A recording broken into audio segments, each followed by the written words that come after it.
Hola a todos y bienvenidos a esta serie de videos donde les explicaremos cómo resolver el segundo reto del Hackathon Copa 2024.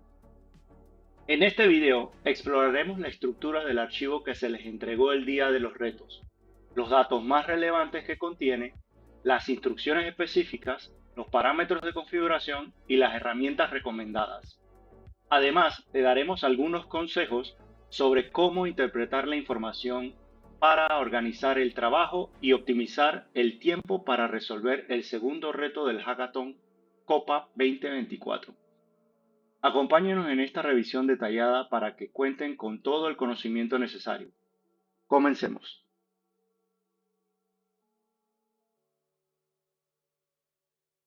El día 5 de octubre, durante el primer reto, el equipo de mentores les entregó un archivo de forma digital, ya sea que se los hayan pasado por correo o a través de un USB. El mismo tiene como nombre la palabra team, su número de equipo, seguido de los 3 códigos de letras y 3 números del equipo, .output.teams.yaml. Esto nos indica que este archivo es un archivo de tipo YAML y a través del número del equipo y su código de equipo podemos validar que es el archivo que le pertenece a su equipo. En esta demostración, mi equipo es el número 15 y tiene el código AFM015. Como bien les mencioné, este archivo es de tipo YAML y tiene una estructura basada en YAML. El archivo es bien extenso, tiene aproximadamente 197 líneas. Ahora, exploremos de todas estas líneas cuál es la información relevante para empezar el reto 2.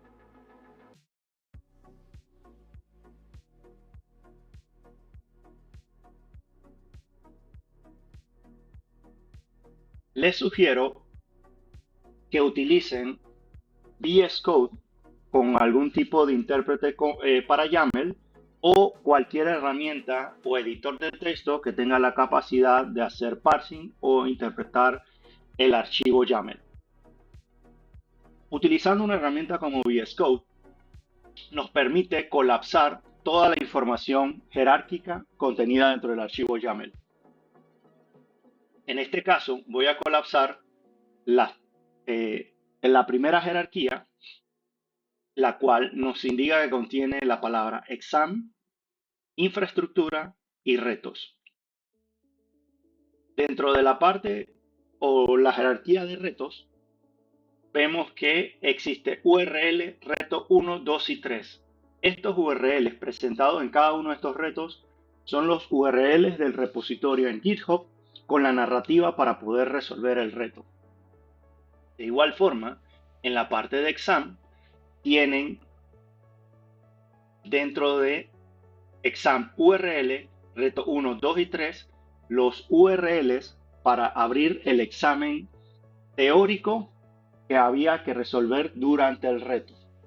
También dentro de exam tenemos Team Exam User, el cual indica cuál es el usuario con su código único para ingresar y poder presentar el examen teórico. Recordemos que el reto y el examen componen el reto de infraestructura y el examen teórico componen uno de los 3 retos del Hackathon 2024. Los retos de tareas en Linux corresponden a una ponderación y los exámenes teóricos corresponden a otra ponderación, dando el total de ambos el 100% para el reto 2 en este caso. Además de exam y retos, vamos a encontrar dentro del YAML infraestructura. A continuación voy a colapsar los ítems de esta segunda jerarquía. Dentro de infraestructura encontraremos Azure, Database CSV Files Hash, Domain Name System Records, Firewall FortiGate Network Virtual Appliance, Server Virtual Appliance y Team. Dentro de infraestructura, lo más importante es Team. Dentro de Team encontraremos cuál es el código de nuestro equipo. En este caso, mi equipo es AFM. ¿Cuál es el codename de mi equipo? En este caso era AFM 015. El nombre del equipo, en este ejemplo es mi nombre, André F. Moreno Mentor. El número del equipo, el 015. El codename del reto, reto 12. Y la palabra admins. Dentro de admins encontraremos el código de mi equipo y 4 usuarios y password de administrador. Estos 4 usuarios se pueden dividir en cada uno de los integrantes del equipo que están presentando el reto del hackathon. De tal manera de que cada integrante del equipo tiene su usuario y password emulando dentro de una empresa que cada individuo tiene su autenticación única a los servidores y al firewall. Estos user y password pueden utilizarse dentro del reto tanto en los servidores de infraestructura como en el bastión, como en el firewall FortiGate Network Virtual Appliance. Voy a colapsar ahora toda la información del team. Dentro de Server Virtual Appliance encontraremos 4 servidores. Procedo a colapsarlos. Cada uno de estos servidores tiene un nombre. Este nombre, el cual estoy resaltando, es el nombre del artefacto como está representado dentro de la infraestructura de Azure. Al equipo se le entregan una infraestructura de 4 servidores y un Firewall Network Virtual Appliance. Un servidor llamado Bastión, el cual se utiliza para poder entrar a él y gestionar de forma transparente los servidores web, API y base de datos. Estos 3 últimos servidores, web, API y base de datos, existen detrás del Firewall Network Virtual Appliance FortiGate. Por eso es necesario, para poder acceder a estos servidores de forma transparente, a través del Bastion. Es decir, el Bastion lo tenemos que utilizar como jump server para poder acceder a los servidores web, API y base de datos, ya que estos 3 servidores no están publicados de forma nativa hacia Internet. Ahora, la parte del firewall. Dentro del firewall, voy a colapsar la información y veremos el nombre de cómo es el artefacto llamado dentro de Azure o la máquina virtual del Firewall FortiGate. En la parte de Domain Name Systems Records tenemos la sección de Private y la sección de Public. La sección de Public indica cuáles son tanto los IPs públicos como los nombres de DNS que puedo utilizar para acceder tanto el Bastion, el FortiGate o la publicación del servidor web. Para el Bastion, en este ejemplo, tenemos que el nombre es, o el DNS es, bastion.afm015.reto12.copa.hackathonlabs.net y su IP público el 172.191.186.228. Asimismo para el FortiGate y la publicación web. De igual forma, también tenemos la sección de records de DNS Private, los cuales nos indican cuáles son sus IPs privados dentro de la red y los nombres de DNS que se utilizan para resolver dichos IPs. En el caso de API, base de datos y web, que son los servidores que no están publicados a Internet directamente, solo tienen DNS de forma privada. Y estos son los que utilizamos para acceder ya sea vía SSH a través del Bastion como Jump Server. Nótese que la diferencia entre los IPs públicos y los IPs privados es la terminación del nombre del dominio. Se observa que para los DNS públicos el dominio es hackathonlabs.net y para los DNS privados el dominio es hackathonlabs.local. Esto nos indica que .net, siendo el top level domain, es el dominio público .net donde está publicado Hackathon Labs. Y el dominio .local, que solo funciona dentro de una red privada, es el dominio que identifica hackathonlabs.local. En la sección de Database CSV File Hash tenemos los hash con los cuales podemos validar los archivos de texto que se nos otorgan para cargar a la base de datos. Estos hash se nos entregan en formato MD5 o SHA-256 y dependiendo del archivo Airlines, Airports or Flights, su correspondiente hash. Y por último, dentro de la infraestructura tenemos Azure. En Azure se nos proporciona todo el detalle de la red, cuál es el address space y la supernet del address space y las distintas subnets que existen dentro de dicho address space, su identificador de red y el propósito de dicha subnet. En el ejemplo tenemos que el propósito de la red 10.15.15.0/27 es la red privada del bastión. Y en otro ejemplo tenemos como la 10.15.15.96/27 como la red de la DMZ.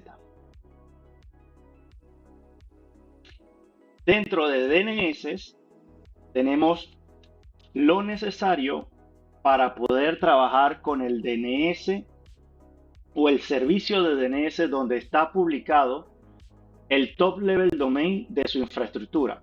En este caso, el top level domain para la infraestructura del equipo 15 es afm015 reto12.copa.hackathonlabs.net. Este es el top level domain de mi equipo y se puede observar que es un dominio público por su terminación en .net. Toda esta información como resource group, el resource group donde existe este artefacto de DNS y su ID dentro de Azure con su respectiva suscripción, es información necesaria para poder crear registros de DNS para la generación del certificado de Let's Encrypt para que pueda validarlo mediante un DNS Challenge. Y por último, el Service Principal. El Service Principal, Client ID, Client Secret, Subscription ID y el Tenant es toda la información necesaria para poder darle esos datos a la aplicación que utilizaremos para escribir sobre el servidor de DNS en Azure, previamente explicado, y se puedan crear registros de DNS tipo TXT para el challenge de DNS de Let's Encrypt. Con esto hemos revisado toda la información a alto nivel de infraestructura. Ahondemos un poquito más en la información de los Server Virtual Machines. Como explicamos previamente, están listados 4 servidores, siendo el Bastion, Web, API y base de datos. Tomemos de ejemplo el servidor Bastion. Dentro de él están los DNS a los cuales responde este servidor tanto de forma pública como de forma privada. De igual forma, vemos cuál es el ID de el artefacto en Azure como está creado. Y vemos también cuál es su direccionamiento IP de forma privada. Y en este caso, para el Bastión, que es un servidor que sí tiene un acceso público para que pueda funcionarles como Jump Server, tiene un IP público asociado. También encontraremos cuál es el nombre del servidor, tanto en Azure como el nombre que debe llevar como dentro del hostname en el sistema operativo Linux, como el artefacto en Terraform como fue desplegado. La información más importante aquí es el nombre que debe llevar el sistema operativo.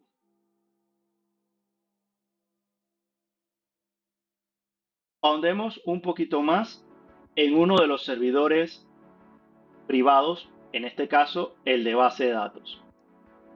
Dentro del de base de datos encontraremos cuáles son los DNS a los que responde, viendo que solo tiene DNS privados, ya que el servidor de base de datos no está publicado hacia Internet. Por ende, la publicación de DNS tipo pública es null o inexistente. De igual forma tenemos su ID de creación en Azure y dentro de IP addresses tendremos el private IP y dentro de public IP veremos la información vacía ya que él mismo no tiene IP público. De igual forma veremos dentro del nombre su nombre en Azure, su nombre del sistema operativo y el nombre del artefacto en Terraform. Ahora pasemos a ahondar un poquito más en el Firewall Network Virtual Appliance. Como lo dice su nombre, es una máquina virtual, en este caso se conoce como Network Virtual Appliance, porque el sistema operativo cargado dentro de esta máquina virtual es el sistema operativo FortiOS de FortiGate. En este caso vemos que solo tenemos un solo FortiGate, el cual protege a los 3 servidores.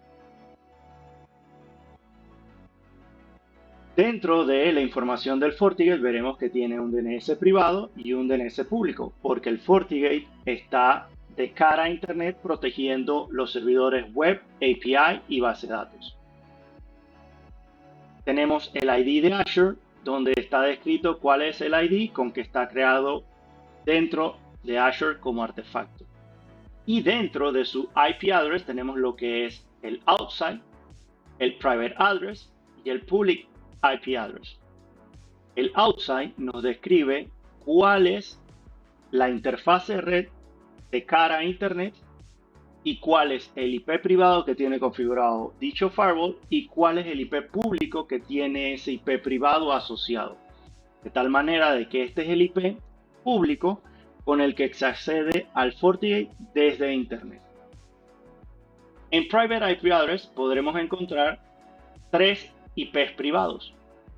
Estos 3 IPs privados están asignados tanto a la interfase outside como a la interfase inside como un segundo IP dentro de la interfaz outside. Y este segundo IP se utilizará para publicar el servidor web de la página web FlightDB que exige la narrativa del reto 2.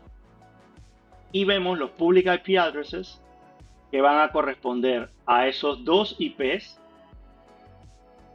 el 10.15.15.38 al 172.191.108.61, porque ese es el IP público del FortiGate, y el IP secundario corresponde al 172.190.23.3, que es el IP público que le corresponde al 10.15.15.39 para la publicación del servidor web.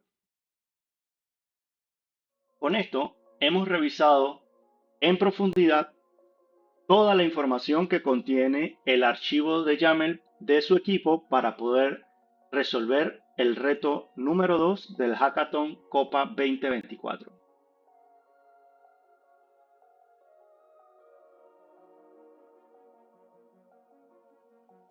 Y eso es todo por este video. Esperamos que esta guía les haya sido útil para comprender mejor el segundo reto del Hackathon Copa 2024.